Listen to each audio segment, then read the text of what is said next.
इस वीडियो में पहले मैं आपको बता देता हूँ कि जिन रहस्यमयी किताबों के बारे में आज आप जानोगे उसे आपका दिमाग पहली बार में यकीन नहीं करेगा। इसलिए आपको अपनी लिमिटेड मान्यताओं को छोड़कर बियॉन्ड सोचना होगा, लॉजिक के भी बियॉन्ड। तभी आप इन किताबों के मिस्ट्रीज को समझ पाओगे। किताबों से तो हम लोग सब परिचित हैं, स्कूल की किताबें, कॉलेज की मोटे मोटे किताबें, पर ऐसी कई किताबें हैं इस दुनिया में जो कि एग्जिस्ट तो इस डायमेंशन में करती है, पर उनका कनेक्शन किसी और डायमेंशन से होता है, किसी शैतानी दुनिया और नेगेटिव एनर्जी से होता है। और बुक्स पढ़ना कभी गलत नहीं होता। हाउएवर, ऐसी कई डार्क और मिस्टीरियस किताबें हैं जो कि लॉजिक को तोड़ देता है और उन्हें एग्जिस्ट करना ही नहीं चाहिए था। द ग्रैंड ग्रीमोयर, इस बुक को the book with incredible power भी कहते हैं, पर उस पावर को पाने के लिए बहुत बड़ी कीमत भी चुकानी पड़ती है। इसे दुनिया की सबसे डार्केस्ट बुक भी कहा जाता है। इसे 1512 में लिखा गया था। इस बुक को जिस इंसान ने लिखा था, लोगों का मानना है कि वो डेविल यानी शैतान के कब्जे में था। और ये बुक इतना डेंजरस है कि रस्मों रिवाज को करके इस बुक को वेटिकन सिटी के एक बिल्डिंग में एक सीक्रेट वॉल्ट में लॉक करके रखा गया है। आपको तो पता ही होगा कि एनाबेला डॉल जो कि मूवी में ऐसी दिखती है पर रियल लाइफ में ऐसी,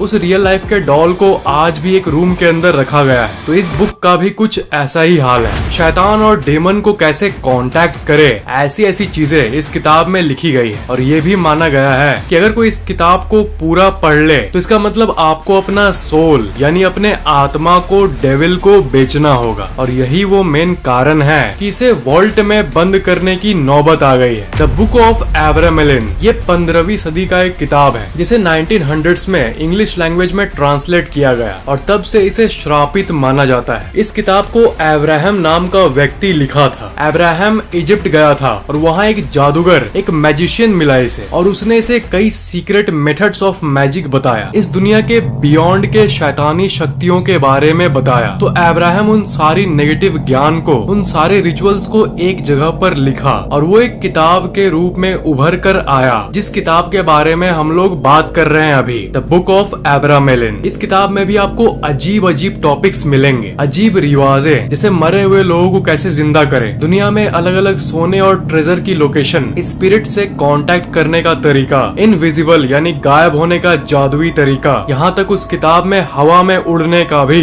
जादुई तरीका दिया हुआ है। उस बुक के राइटर का ये मानना था कि हर इंसान के अंदर शैतान होता है और उसी डेमन को कांटेक्ट करने का तरीका इस किताब में लिखा हुआ है। कोडेक्स जाइगस, साल 1648 में 30 इयर्स वॉर फिनिश ही होने वाला था। स्वीडिश आर्मी ने सिटी ऑफ प्राग को लूटा और वो लूट कर वापस स्वीडन गए और उसी लूट की सामग्री में उन्हें एक किताब मिली, एक बहुत ही बड़ी और भारी किताब। इस किताब का वजन है करीब 74 kg और उस किताब का नाम था कोडेक्स जाइगस, जिसे डेविल्स बाइबल भी कहते हैं। इस किताब में ओरिजिनली पहले 320 पन्ने थे, पर अब जहाँ पर इस किताब को रखा गया है इसमें 310 पन्ने ही बचे हैं और इसको भी एनाबेला डॉल की तरह सेफ रखा गया है, डू नॉट टच की एक वार्निंग के साथ। इस किताब को जिस व्यक्ति ने लिखा था वो भी एक मंक था और वो अपना कसम तोड़ा था और अपने साधु के कसम को तोड़ने के बाद अपने आप को पनिशमेंट देने के लिए उसने अपने आप को रूम के अंदर लॉक कर दिया, बिना खाने के, और मरने के लिए तैयार हो गया। पर मरते वक्त उसने ये ठान लिया था कि मैं जो भी सीक्रेट्स इस दुनिया के बारे में जानता हूँ, जो भी जादू टोना जानता हूँ, सबको एक जगह पर लिखूंगा।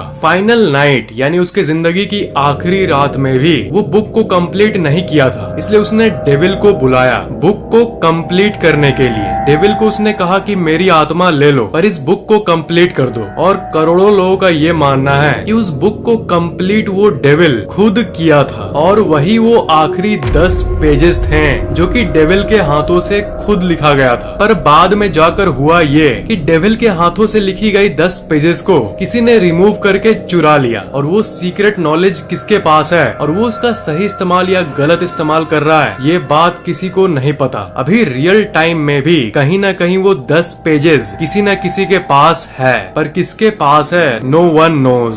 बुक ऑफ सोएगा, इसे मौत का किताब भी कहा जाता है। ये एक ऐसी किताब है जिसके अंदर जादुई चीजें और रस्मों का जिक्र किया गया है और सालों तक यही माना जाता था कि ये किताब लॉस्ट हो चुकी है। पर 1990 में इसे अचानक ब्रिटिश लाइब्रेरी के कोने में पाया गया। इस बुक की लैंग्वेज बहुत ही ज्यादा अजीब है। हर एक लेटर एक स्क्वायर के अंदर और एक ग्रिड के फॉर्म में एग्जिस्ट करती है। इस बुक में टोटल 197 पेजेस हैं। जॉन डी नाम का एक फेमस स्कॉलर था। ये माना जाता है कि वो पहला इंसान था जो कि इस किताब को डिकोड करने का कोशिश किया था। लेजेंड और स्टोरीज के हिसाब से उसने एक एंजल को भी इनवाइट किया था जिसका नाम था यूरियल, और उस एंजल ने इसे बताया कि इसे डिकोड वही कर सकता है जो कि इसका वर्दी हो, जो कि इसके लायक हो। आम आदमी इस बुक के सीक्रेट्स को नहीं जान सकता और इसलिए इसे कोई डिकोड नहीं कर सकता। जॉन डी के पास करीब 3000 किताबों का कलेक्शन था और 2999 किताबों में कुछ भी रहस्यमय या आउट ऑफ लॉजिक या अजीब नहीं था, पर स्पेशली यही किताब कुछ ज्यादा ही एनिग्मेटिक था। 1608 में जैसे ही जॉन डी की मौत हुई, ये बुक मानो गायब हो गई। और जैसे कि मैंने कहा, ये साल 1990 में अचानक से अपीयर हुआ ब्रिटिश लाइब्रेरी में। और अजीब बात यह है कि ये सिर्फ एक ही जगह पर नहीं बल्कि एक साथ दो जगह पर मैजिकली अपीयर हुआ। पहली ब्रिटिश लाइब्रेरी में और दूसरी बॉडलियन लाइब्रेरी ऑक्सफोर्ड में, और आज भी ये किताब दोनों जगहों पर पड़ी हुई है। नेक्रोनोमिकॉन, इसे मौत का किताब भी कहा जाता है। मरे हुए लोगों को कैसे कांटेक्ट करें उसका एग्जैक्ट तरीका इस बुक में दिया हुआ है। इस बुक के हर पेज में आपको अजीब अजीब क्रिएचर्स दिखेंगे। ये नेक्रोनोमिकन किताब Friday the 13th series, Evil Dead series, ऐसे हॉरर सीरीज में भी अपीयर हो चुका है। मैसाचुसेट्स के मिस्काटोनिक यूनिवर्सिटी में आज भी इस किताब को रखा गया है। ओरिजिनल कॉपी को यहाँ पर लॉक करके रखा गया है। इसे most haunted book of all time भी कहा जाता है। ग्रीमोयर को मैजिक का किताब भी बोला जाता है। इस किताब में काला जादू और अलग अलग मैजिक्स का जिक्र किया गया है। जो लोग जादू टोना पर यकीन भी नहीं करते थे, कई लोग इस किताब को पढ़ने के बाद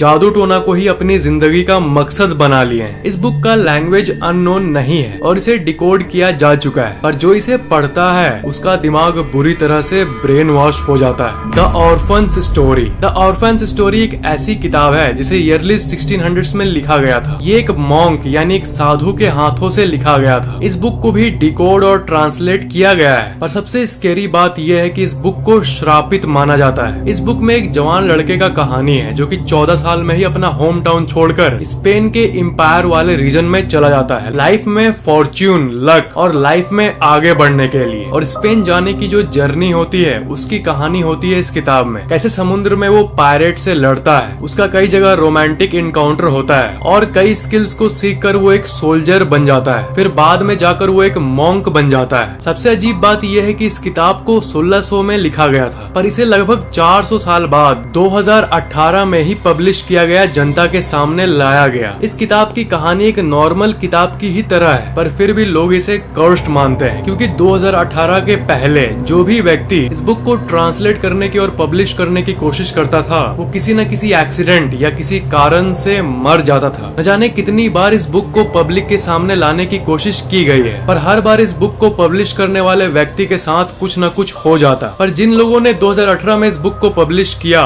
थैंकफुली वो आज भी जिंदा है। अगर आपने पहले से इस चैनल को सब्सक्राइब करके बेल आइकन ऑन किया हुआ है तो थैंक यू वेरी मच, पर अगर आपने अभी तक नहीं किया तो सब्सक्राइब जरूर कर लेना और सबसे इम्पोर्टेंट बेल आइकन को भी ऑन कर देना ताकि इस चैनल के नए वीडियोस की नोटिफिकेशन अपलोड होते ही आपके मोबाइल में तुरंत मिल जाए। द ग्रेट ओमार, फ्रांसिस सैंगोर्स्की एक बुक बाइंडर थे जो कि लंदन में रहते थे। उन्होंने एक ऐसे किताब को बनाया जिसे एक्चुअल में कर्स्ड यानी श्रापित कहते हैं, और सिर्फ श्रापित ही नहीं बल्कि most cursed book of all time भी इसे कहा जाता है। इस बुक को टाइटैनिक के डूबने का कारण माना जाता है क्योंकि अनसिंकेबल नाम से जाना जाने वाला टाइटैनिक जब डूबा था तब ये उसी पर था, और अब ये बुक अटलांटिक ओशन के बीच में टाइटैनिक के मलबे के साथ कहीं न कहीं पड़ा हुआ है, पर आज तक इसकी ओरिजिनल कॉपी फिर किसी को नहीं मिली। बाद में उसके ऑथर की ओरिजिनल ड्राइंग्स को लेकर उसकी सेकंड कॉपी को बनाया गया, जो कि जब लंदन बॉम्ब हुई थी वर्ल्ड वॉर 2 में, उसी घटना में ये बुक डिस्ट्रॉय हो गई। फिर उसके बाद उसी ऑथर के हाथों से बनी ओरिजिनल ड्राइंग्स को मुश्किल से खोजा गया और 40 साल के मेहनत के बाद एक ऑथर ने इसके थर्ड कॉपी को पब्लिश किया और उसे ब्रिटिश लाइब्रेरी को डोनेट कर दिया सेफ रखने के लिए। पर जिस ऑथर ने उसके थर्ड कॉपी को बनाया था, स्टैनले ब्रे, वो कुछ दिन बाद मर गया किसी अननोन कारण के चलते, और इसलिए इस बुक को कर्स्ड यानी श्रापित माना जाता है। एनाबेला डॉल या श्रापित बुक्स, ये ऐसी चीजें हैं जो कि आज भी कहीं न कहीं रखी हुई है और इन चीजों को लॉजिक से नहीं समझाया जा सकता। ऐसी चीजें हमारी दुनिया में एग्जिस्ट करती है, यही सबसे भयंकर बात है। वीडियो को लाइक करना और सबके साथ खुलकर शेयर करना और नीचे कमेंट करना कि आपको सबसे इंटरेस्टिंग बात कौन सी लगी। और वीडियो के नीचे डिस्क्रिप्शन पर दिए गए लिंक को क्लिक करके फैक्टिक्स के सारे इंटरेस्टिंग वीडियोस को देखना मत भूलना। Thanks for watching.